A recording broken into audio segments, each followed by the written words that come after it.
Class 10th वाले सभी विद्यार्थियों को मेरा नमस्कार। सभी दोस्तों का स्वागत है दूसरे साइंस के इस सेट में। दोस्तों, जब से हमने कल पहला सेट डाला है उस समय से लेकर अब तक मेरे सभी दोस्तों का बहुत ज़्यादा कमेंट आ रहा था, साइंस का दूसरा सेट लेकर आओ। बहुत ज़्यादा आप अभी भी जाकर देखेंगे हमारे पहले वाले सेट में, तो सबसे ज़्यादा जो कमेंट है वो कमेंट सेट दूसरे को लेकर है, 3 को लेकर है, 4 को लेकर है। दोस्तों, ये हमारा दूसरा सेट है विज्ञान का। इसके बाद में हमारा तीसरा और चौथा सेट आएगा। बिल्कुल 100% मैं गारंटी के साथ दे रहा हूँ, जिन दोस्तों ने ये 4 सेट लगा लिए, मैं गारंटी लेकर कह रहा हूँ उनके यहाँ पर 75+ नंबर आ जाएंगे। बस लगाना है आपको 4 सेट, पूरे प्रश्न उत्तर कर लेना, ऑब्जेक्टिव कंप्लीट कर लेना। पूरे के पूरे ऑब्जेक्टिव भी आपके इसमें से ही आपको देखने को मिलने वाले हैं।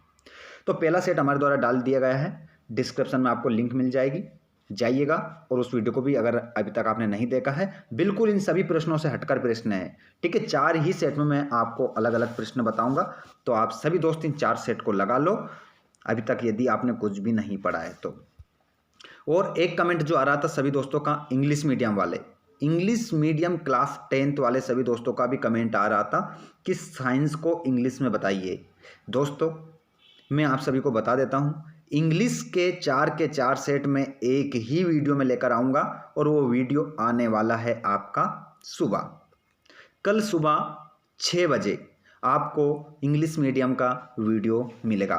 तो सभी स्टूडेंट इंग्लिश मीडियम वाले तैयार रहिएगा, सुबह 6 बजे लाइव क्लास होने वाली है। देखिए, कुछ पाना है तो कुछ खोना पड़ेगा, आपको नींद अपनी त्यागनी पड़ेगी और सुबह जल्दी उठना पड़ेगा। सुबह जल्दी से आपको उठना है और उस वीडियो को आपको देखना है, ठीक है। तो सभी दोस्त सुबह आप उस वीडियो को देखेंगे, सुबह आपको मिल जाएगा। बिल्कुल कमेंट करने की आपको आवश्यकता नहीं है, एक ही वीडियो में सारे के सारे वीडियो जो डल रहे हैं हमारे हिंदी मीडियम के, उनको छोड़कर, ठीक है, आपका मैं एक ही वीडियो में कंप्लीट करवा दूंगा। तो बिल्कुल आप निश्चित रहें। जल्दी से जितने भी हमारे क्लास 10th वाले विज्ञान का पेपर 2 मार्च को देने वाले, जितने भी स्टूडेंट इस लाइव क्लास को देख रहे हैं, आप सभी दोस्तों से विनती है, एक बार आप इस वीडियो को अपने सभी दोस्तों को शेयर कर दीजिए। एक बार जितने भी अपने दोस्त रोज़ जुड़ते हैं, 200-300 रोज़ लाइव क्लास देखते हैं, उनको एक बार आप सभी शेयर कर देंगे, जिस प्रकार आप रोज़ करते हैं। चलिए, तो बिना देर के अब स्टार्ट करते हैं कि किसी नेत्र लेंस की फोकस दूरी में परिवर्तन किसकी क्रिया के कारण होता है। दोस्तों, बहुत ही महत्वपूर्ण प्रश्न है। यदि इससे बाहर चला जाए, हाँ देखिए, ऑब्जेक्टिव में 1-2 प्रश्न बाहर जा सकते हैं, लेकिन कोई चांस नहीं है बाहर जाने का, एक भी क्वेश्चन आपका कोई चांस नहीं है। पूरे के पूरे इसमें से आपको देखने को मिलने वाले हैं। बस आप वीडियो को पूरा देखिएगा। कमेंट फालतू आपको किसी प्रकार का नहीं करना है, मैं देखता रहता हूँ, आप फालतू के इधर उधर के कमेंट करते रहते हैं। देखिए, आप पढ़ने के लिए आए हैं यहाँ पर, लाइव चैट में कोई फालतू कमेंट नहीं करेगा, ठीक है। पढ़ना है पढ़ें। और जो दोस्त हमारे कमेंट करते रहते हैं कि आपने जो बताया था उसमें से कुछ भी नहीं आया है, कुछ भी नहीं आया, उन सभी दोस्तों को मैं बता देता हूँ कि डिस्क्रिप्शन में लिंक है हमारे ब्लॉग वाले चैनल की, जाकर देख लो, सब पता चल जाएगा कि आया है कि या नहीं आया, ठीक है। खुद बच्चे बताएंगे आप लोगों को क्या आया है या नहीं आया, तो जाकर आप जरूर देखिएगा। देखिए, किसी नेत्र लेंस की फोकस दूरी में परिवर्तन किसकी क्रिया के कारण होता है। देखिए, जो लेंस, नेत्र का जो लेंस होता है, उसकी फोकस दूरी में जो परिवर्तन होता है, वो परिवर्तन किसकी क्रिया के कारण होता है। तो दोस्तों, ये जो क्रिया होती है, उस क्रिया को हम कहते हैं सिलियरी मांसपेशियों के द्वारा वो परिवर्तन होता है, ठीक है। सिलियरी मांसपेशियों के कारण वो परिवर्तन होता है, ठीक है। राइट आंसर हो जाएगा आपका सी। अगला क्वेश्चन देखेंगे कि भोजन नली के किस भाग में भोजन का पूर्ण पाचन होता है। दोस्तों, क्वेश्चन बहुत ही महत्वपूर्ण है, IMP क्वेश्चन आपको बताए जा रहे हैं, जो आपके पेपर में आपको देखने को मिलने वाले हैं। तो भोजन की जो नली होती है, वो किस भाग में भोजन का पूर्ण पाचन हो जाता है, मतलब जो भोजन होता है उसका पूर्ण मतलब पच जाता है, पूर्ण रूप से क्या हो जाता है, नष्ट हो जाता है, वो किस भाग में होता है। तो दोस्तों, वो होता है आपका क्षुद्रांत में होता है। किस में होता है, क्षुद्रांत आपका करेक्ट आंसर हो जाएगा। निम्नलिखित में से कौन सा धातु का गुण नहीं है। दोस्तों, निम्नलिखित में से कौन सा धातु का गुण नहीं है? देखिए दोस्तों, धातु कई प्रकार की धातुएं होती है, कई प्रकार की अधातु होती है। तो धातु का कौन सा गुण नहीं है? यहाँ पर पूछा है तुमसे कौन सा गुण नहीं है, तो दोस्तों चमकहीनता। चमकहीनता ये धातु का गुण नहीं है, क्योंकि धातु में तो दोस्तों चमक होती है। ठीक है, इसी कारण से इसमें आपका ये राइट आंसर हो जाएगा। ये गुण नहीं है, बाकी सब गुण है। देखिए अगला देखिएगा, दो न्यूरॉन्स के बीच के गैप को कहते हैं। दोस्तों जो दो न्यूरॉन्स के बीच जो गैप होता है उसे कहते हैं सिनेप्स। क्या कहते हैं उसको? सिनेप्स साथियों कहते हैं। जल्दी से स्क्रीनशॉट ले लेना इन प्रश्नों का और इनको याद कर लीजिएगा। पूरा का पूरा आपका पेपर यहाँ से छपने वाला है, फिर मत बोलिएगा कि बताया नहीं। चलिए आगे देखेंगे बिना देर किए कि शरीर का संतुलन किसके द्वारा नियंत्रित होता है? शरीर का संतुलन किसके द्वारा नियंत्रित होता है? तो दोस्तों जो हमारा शरीर होता है, मनुष्य का जो शरीर होता है, उसमें नियंत्रण लगाने के लिए जो काम करता है वो करता है सेरिबेलम। ठीक है, सेरिबेलम के द्वारा हमारा जो शरीर होता है वो क्या होता है? नियंत्रित होता है। चलिए अगला क्वेश्चन देखेंगे, पराग कोश में होता है। तो मेरे दोस्तों पराग कोश में जो होता है वो होता है पराग कण। और अगला क्वेश्चन है कि मनुष्य में निषेचन कहाँ होता है? तो मनुष्य में जो निषेचन होता है मेरे दोस्तों वो होता है आपका, देख सकते हैं आप, ये लिखा है आपका फैलोपियन ट्यूब में। मनुष्य में जो निषेचन होता है वो कहाँ होता है? फैलोपियन ट्यूब में आपका निषेचन होता है। अगला क्वेश्चन है कि निकट दृष्टि दोष का निवारण किसके द्वारा किया जाता है? सभी दोस्त ध्यान दीजिएगा कि निकट दृष्टि दोष का निवारण किसके द्वारा किया जाता है। दोस्तों यदि आपको निकट की वस्तुओं को देखने में कोई समस्या आती है तो उसका निवारण किस प्रकार से किया जा सकता है? अवतल लेंस के द्वारा उसको आप दूर कर सकते हो। ये 8 ऑब्जेक्टिव आपके कंप्लीट हो गए। उसके बाद मैं बताने वाला हूँ आपको रिक्त स्थान। उससे पहले मैं आप सभी दोस्तों को एक बहुत ही महत्वपूर्ण जरूरी सूचना देने वाला हूं कि यह हमारा सेट 1 हो चुका है। सेट पहले 1 हो चुका है हमारा। आज हमारा ये अभी वर्तमान में जो वीडियो अभी देख रहे हैं आप, ये दूसरा सेट है। तीसरा सेट आने वाला है, चौथा भी मैं करवाऊंगा। पूरा का पूरा पेपर इन 4 सेट में से आपका बनने वाला है। 4 सेट पढ़ लो, कुछ भी करने की आवश्यकता नहीं है। 75% की मैं गारंटी दे रहा हूँ। इतना यदि आपने पढ़ लिया तो बिल्कुल ऑब्जेक्टिव भी आएंगे, सभी प्रश्न मैं आपको बताने वाला हूं। तो देखिए यहाँ पर आपके 32 ऑब्जेक्टिव में आंसर सहित आपको बता रहा हूं। बाकी क्वेश्चन भी मैं आपको 6 से लेकर 22 तक बताने वाला हूं। ध्यान से पढ़िएगा एक एक प्रश्न को। जो प्रश्न आपने याद नहीं करा है, जो उत्तर याद नहीं किए हैं, उनको याद कंप्लीट कर लीजिएगा। अभी आपके पास 1-2 दिन का बीच में समय है। 2 तारीख को आपका पेपर रहेगा। ठीक है, चलिए दोस्तों, तो यहाँ पर देखेंगे खालिस्तान। मैं सभी दोस्तों को बताना चाहूँगा, साथ ही जो भी दोस्त लाइव क्लास में जुड़ रहे हैं, आप एक बार सभी इस वीडियो को लाइक ज़रूर कीजिएगा, क्योंकि दोस्तों वीडियो बनाने में बहुत ज़्यादा मेहनत लगती है। और दोस्तों मैं बता देता हूँ, आपके कमेंट बहुत ज़्यादा आने के कारण मैं ये वीडियो लेकर आया हूँ। बहुत दोस्त हमारे कमेंट कर रहे थे कि दूसरा सेट जल्दी से लाइए, इसलिए मैं बहुत जल्दी आप लोगों के लिए ये सेट लेकर आया हूँ। तीसरा भी जैसे आपके ज़्यादा कमेंट आएंगे उतनी जल्दी मैं लाने की कोशिश करूँगा। तीसरा और चौथा आपको बहुत जल्द कंप्लीट करवा दूंगा। इंग्लिश मीडियम वाले बच्चे कमेंट करने की कोई आवश्यकता नहीं है। सुबह आपको सेट आपका पूरा कंप्लीट मिल जाएगा। 4 के 4 सेट एक ही वीडियो में। धमाकेदार क्लास लाइव होने वाली है सुबह 6 बजे। सभी दोस्त जुड़िएगा सुबह और अपनी इंग्लिश मीडियम की क्लास को ले लेना। चलिए यहाँ पर पहला खालिस्तान देखेंगे। एक पोषी स्तर से दूसरे पोषी स्तर तक ऊर्जा स्थानांतरण ये प्रतिशत में होती है। ये होती है मेरे दोस्तों 10%। राइट आंसर क्या हो जाएगा? 10%। ठीक है, चलिए आगे बढ़ जाएंगे। बिल्कुल इंग्लिश मीडियम वाले सभी बच्चे ध्यान देना। ये जो क्वेश्चन है इन्हीं को मैं हिंदी में, मैं इन्हीं को आपको इंग्लिश में चेंज कर लाने वाला हूँ। 4 के 4 सेट आपके जो हिंदी में बता रहा हूँ, इन्हीं को मैं इंग्लिश में आपको बताने वाला हूँ सुबह। देखिए क्षैतिज पंक्तियों को खालिस्तान के रूप में जाना जाता है, तो उन्हें जाना जाता है आवृत। क्या जाएगा खालिस्तान में? आवृत आ जाएगा। शुद्ध जल विद्युत का होता है मेरे दोस्तों। जो शुद्ध जल होता है वो विद्युत का कुचालक होता है। अगला क्वेश्चन कि प्रकाश के अपने अवयवी रंगों से विभक्त होने की घटना को कहते हैं। तो दोस्तों इसको कहते हैं वर्ण विक्षेपण कहते हैं। ठीक है, चौथे वाले में क्या लिखोगे? वर्ण विक्षेपण का बिल्कुल आंसर सही था। आपको ये पहले ही व्यवस्था आप लोगों की कर ली गई है ताकि आपको किसी प्रकार की दिक्कत ना आए। गोली दर्पण की सभी दूरी से मापी जाती है। खालिस्तान में लिखिएगा ध्रुव। क्या आ जाएगा मेरे दोस्तों? ध्रुव आप लिख लेंगे, ध्रुव, पांचवें वाले में। छठा देखेंगे कि सामान्य दृष्टि वाले युवा वयस्क के लिए सुस्पष्ट दृष्टि की न्यूनतम दूरी खालिस्तान है। तो मेरे दोस्तों इसमें लगाइएगा 25 सेंटीमीटर।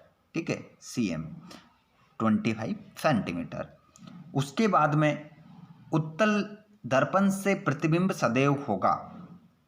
दोस्तों जो आपका उत्तल दर्पण है उससे जो प्रतिबिंब है, प्रतिबिंब मतलब अपना छाया चित्र, अपना वापिस अपना जैसे अपन है वैसा का वैसा चित्र बताना। ये सदैव किस प्रकार का दिखाई देगा? तो ये दिखेगा दोस्तों आपको सीधा या आभासी। ठीक है, सीधा या आभासी आपको दिखाई देगा। चुंबकीय क्षेत्र रेखाएं वक्र बनाती है। खालिस्तान में आ जाएगा बंद वक्र। खालिस्तान में सभी दोस्त क्या लिखेंगे? बंद वक्र। बिल्कुल दोस्तों मैंने आपको बता दिया है। बिल्कुल जितने भी दोस्त आप सभी के मैं एक एक कमेंट को पढ़ रहा हूँ। जितने भी दोस्त हमारे लाइव क्लास में जुड़ रहे हैं, देखिए मैं आप सभी से एक बार फिर बताना चाहूँगा, 4 सेट कंप्लीट कर लीजिएगा। पूरा का पूरा पेपर आपका फंसेगा इसमें से। बार बार मैं आपको बता रहा हूँ, एक सेट हमारे द्वारा बता दिया गया है, ये दूसरा चल रहा है, तीसरा आने वाला है, चौथा आने वाला है। इंग्लिश मीडियम वालों को सुबह मिल जाएगा जी। ठीक है, चलिए बढ़ते हैं आगे बढ़ जाते हैं। सभी दोस्त ध्यान दीजिएगा, ध्यान से सुनिएगा एक एक प्रश्न को कि उस समीकरण का नाम लिखिए जिसमें अभिकारकों के बीच आयनों का आदान प्रदान होता है। तो दोस्तों इसको कहते हैं हम द्विविस्थापन कहते हैं। कैसा लिखा है ये देखिए, यहाँ लिखकर बता दें। ये वी है, विस्थापन, द्विविस्थापन उसे हम कहते हैं। ये बड़े अक्षरों में मैंने लिख दिया है। चलिए आगे बढ़ जाते हैं। दूसरा देखिएगा, DNA का फुल फॉर्म है तो डीऑक्सी राइबो न्यूक्लिक अम्ल। DNA का फुल फॉर्म तो ये होगा दोस्तों डीऑक्सी राइबो न्यूक्लिक अम्ल। ठीक है, इसका फुल फॉर्म हो जाएगा। चलिए थोड़ा सा मैं कलर चेंज कर देता हूँ, आप सभी को थोड़ी दिक्कत आ रही होगी। चलिए, मेरुरज्जु में कौन सा द्रव भरा होता है? ठीक है, तो यहाँ पर सभी मुझे बताएंगे कि मेरुरज्जु में कौन सा द्रव भरा होता है। तो दोस्तों ये होता है, इसमें बोल सकते हो तो व्हाइट मैटर। ठीक है, व्हाइट मैटर भरा होता है इसमें, या ग्रे मैटर। ठीक है, दोनों में से आप एक लिख सकते हो, ग्रे मैटर या व्हाइट मैटर। दो न्यूरॉन्स के बीच की संधि को कहा जाता है। देखिए दोस्तों, दो न्यूरॉन्स के बीच की संधि को कहा जाता है तो ये कहा जाता है सिनेप्स। क्या कहा जाता है? सिनेप्स आपका राइट आंसर हो जाएगा। उसके बाद देखेंगे कि उस धातु का नाम बताइए जो कमरे के तापमान पर सरल अवस्था में मौजूद होती है। ओके, देख रहे हैं आप कि उस धातु का नाम बताइए जो कमरे के तापमान पर तरल अवस्था में मौजूद होती है। बहुत शानदार जबरदस्त क्वेश्चन है। ठीक है, उसका नाम होगा मरकरी। अब मैं आप सभी दोस्तों से इस मरकरी का जो अपना फॉर्मूला होता है इसको अपन किससे दर्शाते हैं ये आप मुझे कमेंट करके बताएंगे। ये आपका होमवर्क है, यूँ मान लीजिए आप। ठीक है, जल्दी से मुझे इसका आप फॉर्मूला बताएंगे। जो अपन जैसे कि ऑक्सीजन को अपन बताते हैं, ठीक है, कार्बन डाइऑक्साइड को CO2 से बताते हैं, ठीक है, और ऑक्सीजन को O2 से बताते हैं। तो इस प्रकार आप मुझे हाइड्रोजन को अपन H2 से बताते हैं। ठीक है, इस प्रकार अपन जो दर्शाते हैं तो मरकरी को किससे दर्शाते हैं आप बताइएगा जल्दी से। देखिए, व्रंजक चूर्ण के निर्माण में प्रयुक्त होने वाले पदार्थों को लिखिए। सभी दोस्त यहाँ पर मुझे बताएंगे इसका क्या होगा। तो व्रंजक चूर्ण के निर्माण में प्रयुक्त होने वाले पदार्थों को लिखिए तो ये हो जाएगा आपका CaOH2 एवं Cl2 गैस। ठीक है, ये लिखा है बिल्कुल साफ साफ, अच्छे से लिख लीजिएगा, गलती मत कीजिएगा। दो जीवाश्म ईंधनों के नाम लिखिए। सभी दोस्त दो जीवाश्म ईंधनों के नाम आपको बताना है तो मैं बता देता हूं, यहाँ पर आप लिख लेंगे।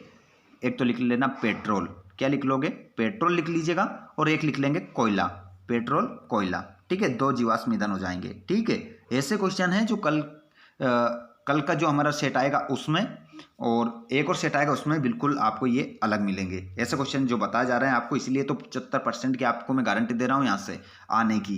ठीक है, अगर एक ही सेट में बार बार बताता तो उसमें से आता क्या? जी नहीं, बिल्कुल नहीं आता। ठीक है, तो 4 के 4 सेट देखना। जो दोस्त हमारे वीडियो को, बहुत सारे दोस्त ऐसे भी आते हैं, आप देख लेना कमेंट बॉक्स में उनके कमेंट, वीडियो बस शुरू में देखते हैं और शुरू में देखते से ही कमेंट करके चले जाते हैं कि कुछ नहीं आएगा इसमें से। ठीक है, इतने वो विद्वान हैं, उन्होंने कभी तो किताब उठाकर देखी नहीं, 5 से 7 महीने में उन्होंने कभी किताब नहीं उठाया, और अब आते हैं और डायरेक्ट आते हैं और कमेंट करके चले जाते हैं, क्योंकि वो शुरू में देखते हैं और फिर बाद में पेपर हो जाएगा, फिर और आएंगे, फिर बोलेंगे इसमें से कुछ भी नहीं आया। जबकि 4 के 4 सेट में से हर बार पेपर पूरा का पूरा गणित का हो, सामाजिक विज्ञान का हो या हिंदी का हो, 4 सेट में से पूरा का पूरा एक भी क्वेश्चन बाहर नहीं गया है।